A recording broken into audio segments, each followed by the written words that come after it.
दोस्तों human kidney के बारे में सभी इंपॉर्टेंट पॉइंट्स हम इस छोटी सी वीडियो में डिस्कस करते हैं। सबसे पहले ये लाई करती है T12 और L3 वर्टिब्रा के बीच में। इसकी लेंथ है 10 से 12 सेंटीमीटर, विड्थ है 5 से 7 सेंटीमीटर और थिकनेस है 2 से 3 सेंटीमीटर।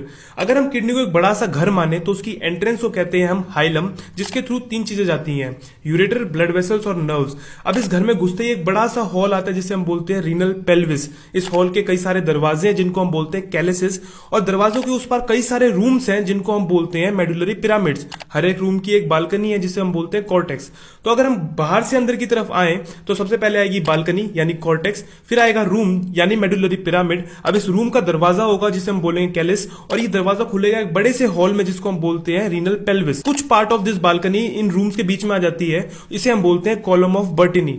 अब इस बड़े से घर में 10 लाख सफाई कर्मचारी रहते हैं जिनको हम बोलते हैं नेफ्रॉन्स।